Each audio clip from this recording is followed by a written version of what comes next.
Dobrodošli na prvi postni katehezi, v kateri želimo poglobiti svojo vero in poglobiti predvsem razumevanje in vsebino našega lastnega krsta in njegov vpliv v našem življenju.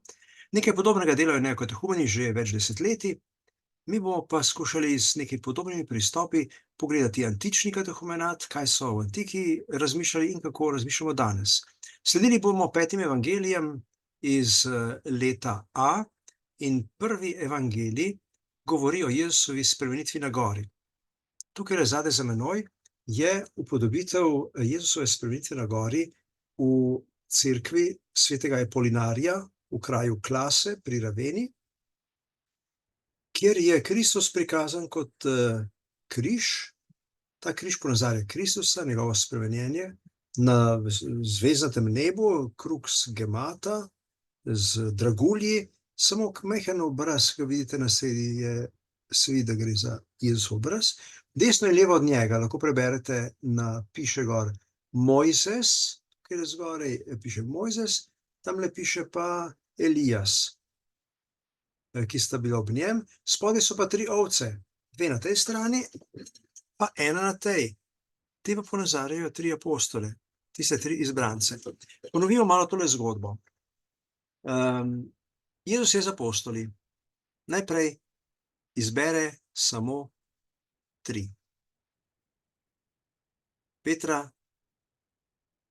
Janeza in Jakoba in jih popelje s sabo na goro. Pred njimi se spremeni. Oblačila zasijajo, tile ne vedo, kaj bi rekli. Prikažeta se še 2 moža v slavi, Mojzes in Elija, in se pogovarjajo, ti jih poslušajo. Potem Peter nekaj zapametuje, kot običajno. Peter mora zmeraj kaj pametnega povedati, bi pa naredili 3 šotore, ker je tako lepo tukajle. Ker mu je bilo očitno res lepo. Biti deležen, ni še vstopil v Božjo slavo, ampak samo videl je slavo. Kot svetlo oblačilo in pogovor med temi 3. In sliši se očetov glas, ta je moj ljubljeni sin. In potem oblak se že oblači, že vidite, tukaj se že malo tile stratusi frlijo okrog teh 2 prerokov. In potem je bil naenkrat Jezus samo še sam. Konec dogodka. In Jezus jim ne pusti, da bi o tem govorili, dokler ne bo vstal od mrtvih.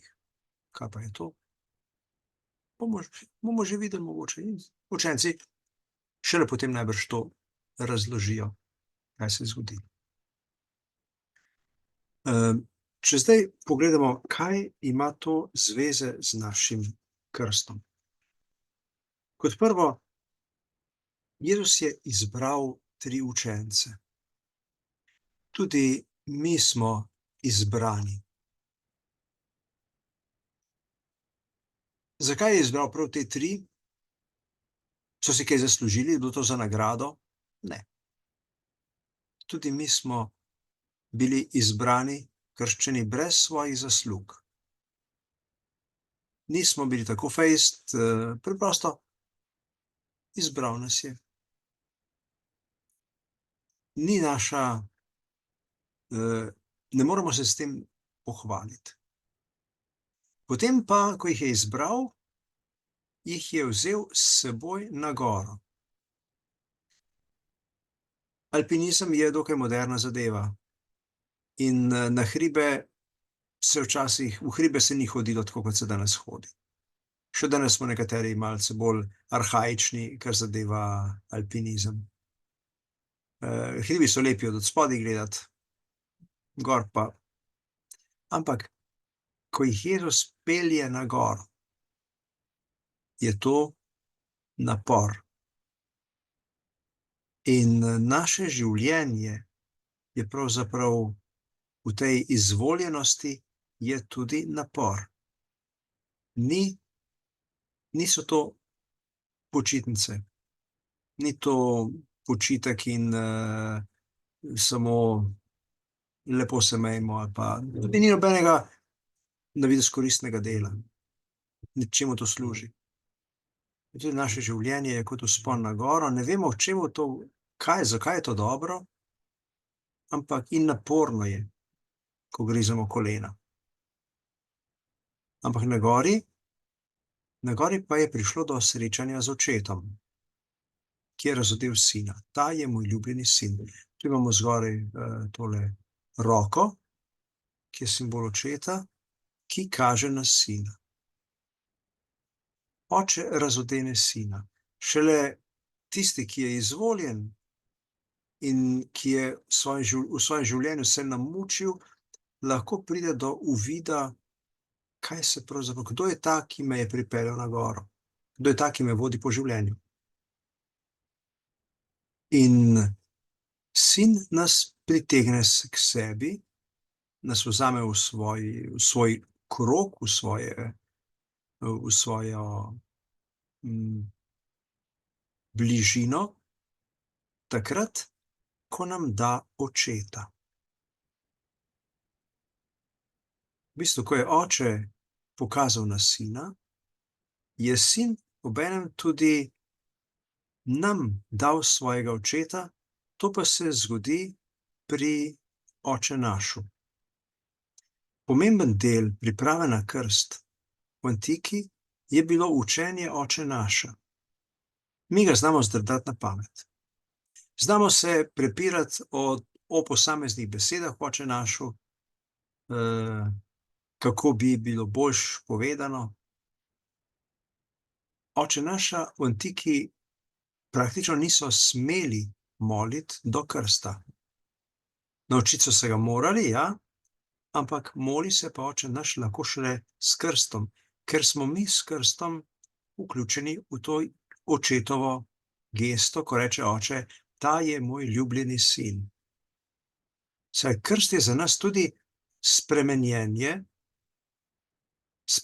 vstop v Božjo slavo, ko smo priznani za Božje otroke in od takrat naprej lahko molimo Oče naš.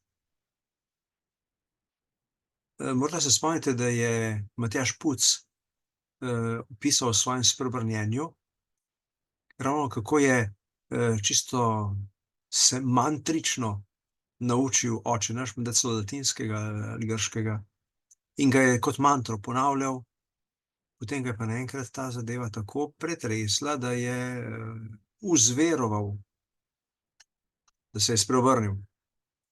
Človek je molil Oče naš še prezgodaj, še preden je bil Božji otrok, in potem se dal krstiti. Mi smo vsi že krščeni, smo se vsi naučili kot otroci, Oče naš so nas starši naučili, ampak vendarle nam Cerkev izroča Oče naš šele v pripravi na krst. In to bomo skušali tudi zdaj narediti. Temu se reče kot v latinščini tradicijo izročitev Oče naša. Poglejmo si,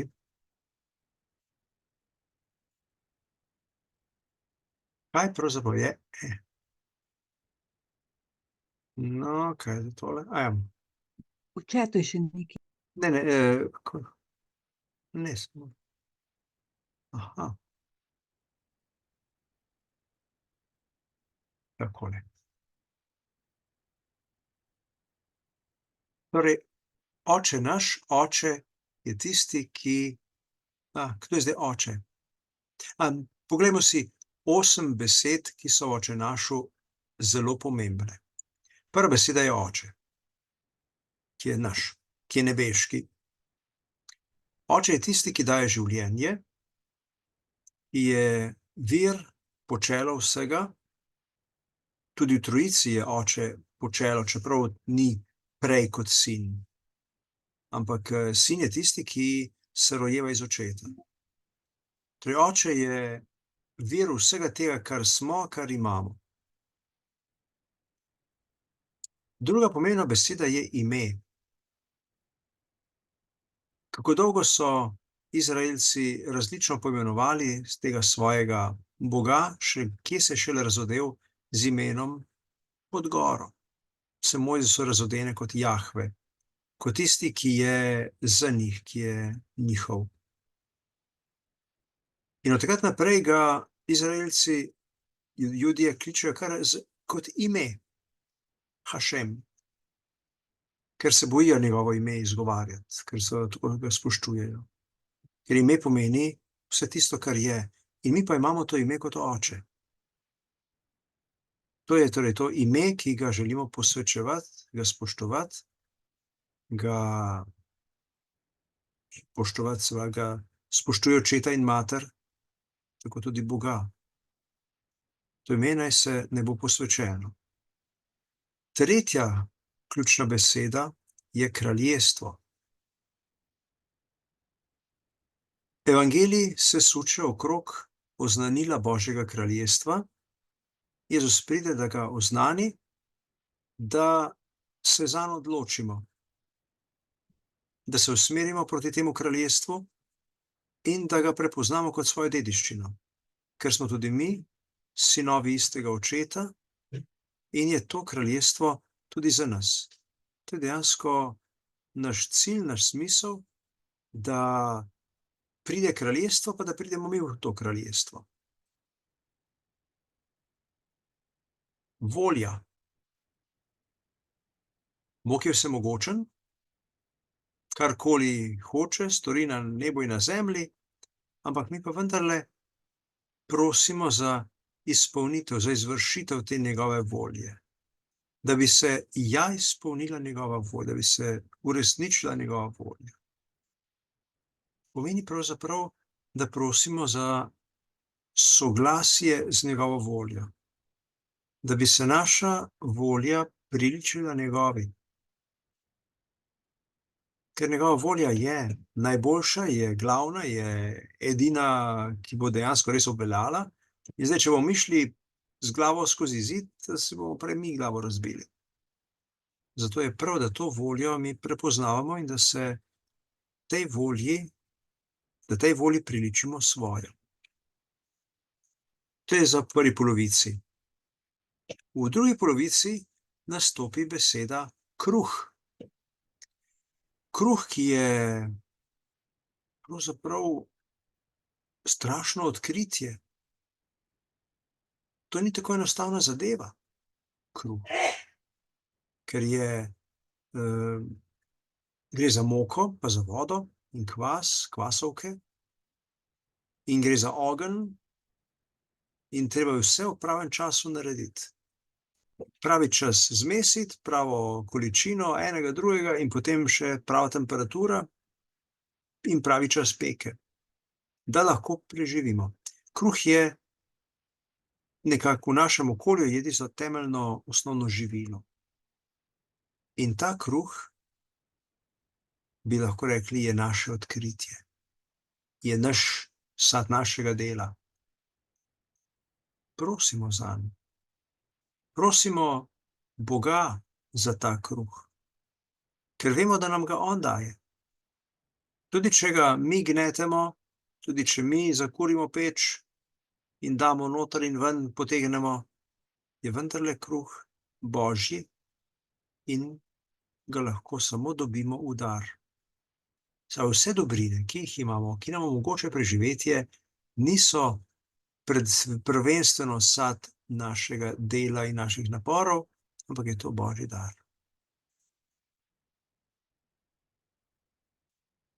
Potem so dolgovi. Zanimivo je, da se nihče ne spotika od naših velikih mednarodnih teologov ob zelo svobodne in predelave te besede. Trespasses so v angleščini, potem imamo, Nemci imajo točno, ja, offense, žalitve, prestopki so v angleščini, francoščini so žalitve, Italijani, Nemci pa mi imamo pa kar dolgove, pufe. Se pravi, mi smo zadolženi.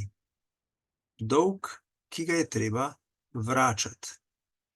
Se pravi, smo nekaj dobili ali pa si vzeli in zdaj je treba to, ker ni naše, treba vrniti. To je seveda simbolična beseda, s katero so označeni, tako kot so rekli Francozi, žalitve ali prestopki po angleško. Ne vem, kako so še kaj drugi prevajali. Mislim, da je ofensas, da tudi Španci imajo žalitve. Ofensas, ja.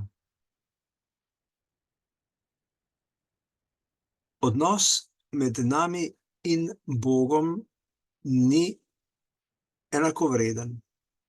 Mi smo v minusu. In ta naš minus, ki ga ne moremo poplačati, prosimo za odpustitev, za brisanje dolgov. Kako dolgo se že pogovarjajo o odpisu dolgov v mednarodni trgovini, v mednarodnih odnosih. Tukaj tudi mi prosimo za odpis dolgov. In argument, zakaj pa to si upamo prositi, ker tudi mi to počnemo. Če tudi mi odpisujemo dolgove, potem smejo prositi za odpis svojega dolga. Naslednja ključna beseda je preizkušnja oziroma skušnja, skušnjava.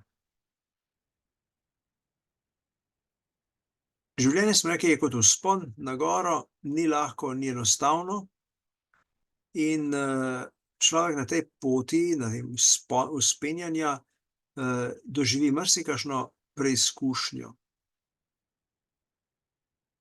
Bodisi kot skušnjavo, lahko tudi kot skušnjavo, ali pa neke vrste preverjanje, da bomo zmogli še naprej.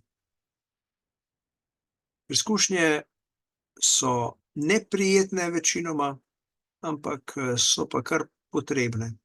Treba je vsake toliko časa iti k dohtarju, da nam pregledajo kri, da vidijo, a smo še pri moči ali nismo več, da se vidi preizkušnjo. Preizkušnja lahko pomaga, da se lotimo pravilnega zdravljenja. Po preizkušnji vidimo, kje smo in kako moramo ravnati za naprej, da bomo ostali pri moči. Ampak če prehuda preizkušnja, nas lahko pa zdrobi in stre. Zato prosimo v tej molitvi Boga, da bi te preizkušnje ne bile prehude, da bi imeli, ne nam da moč v teh preizkušnjah. Ne nas ne pusti samih v tej preizkušnji. In zadnja beseda je pa hudo ali zlo. Bodisi osebno ali pa brezosebno, bodisi čisto kot z malo ali pa z veliko začetnico. Od ta hudega ali pa od zla. Tukaj pa ni nobenega pogajanja, preprosto gre za to, da je treba zlu reči ne in se ne z njim pogajati. Ker mi tega ne moremo narediti, prosimo Boga, naj Bog, naj Oče nas reši tega zla, ker se sami rešiti ne moremo. Samo z Božjo pomočjo je mogoče premagati zlo. To je naš Oče naš. Takole se vrtimo vsak dan po njem. Včasih se ga bolj zavedamo, včasih manj, včasih nam ena beseda bolj pade v ušesa, včasih kakšna druga. Tukaj sem pač zdaj vam izpostavil teh 8 samostalnikov, ki so nekako ključni v molitvi in bodite nanje pozorni, ko boste naslednjič molili Oče naš. Gremo potem naprej s tem od Oče naša k našemu spremenjenju.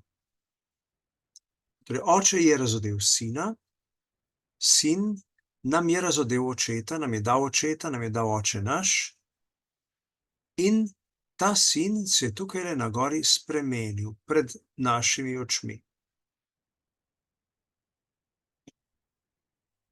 Sprejel je poseben sijaj in to je pravzaprav tudi krst. Krst je tudi sprememba, ko človek dobi, kot sem že prej rekel, isto izjavo od Očeta, ta je moj ljubljeni sin, to je moja ljubljena hči, in dobimo nov sijaj, ki ga naše telesne oči še ne vidijo. Ta sijaj pravzaprav pomeni, da je naša bogopodobnost sanirana. Zaradi svoje zaprtosti vase, zagledanosti vase, zaradi nagnjenosti k grehu, izvirnega greha, smo slabotni. Tu se zdaj pa stvar obrne. Začenja se odrešenje, kjer pa bo treba tudi sodelovati. Jezusu so se oblačila zasvetila tako, kot ne zna beliti noben belivec na zemlji. Mi smo poklicani, da tudi sami belimo oblačila. Da svojo dušo očiščujemo s tistimi čistilnimi sredstvi, ki so nam na voljo. In če želimo, da ta sijaj v nas pride do vrhunca, potem je treba se vzpenjati na goro k dvema rečema. K temule, ja, k Mojzesu, k postavi. Saj vzpon na goro pomeni, da se držimo zapovedi, Božjih zapovedi. In pa na drugi strani imamo Elija, ki pa je spet pričevalec za Kristusa, ki na neki način pokaže na njegovo križ, trpljenje. In ko se vzpenjamo na goro, se ne vzpenjamo samo na goro Tabor, spremenjenja, je vzpon tudi na goro Kalvarijo. Življenje krsta je tudi življenje s križem, sprejemanje križa. To vse pa se dogaja potem naprej v naslednjih etapah. Tale je zdajle tukaj končana. Prišli smo do gore, do križa in do Oče naša.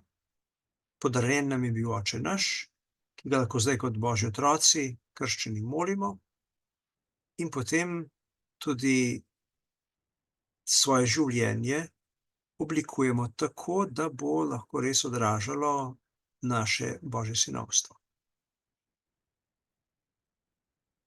Prosim, če mogoče Bogomila zdaj kar vključi glasbo, da prisluhnemo še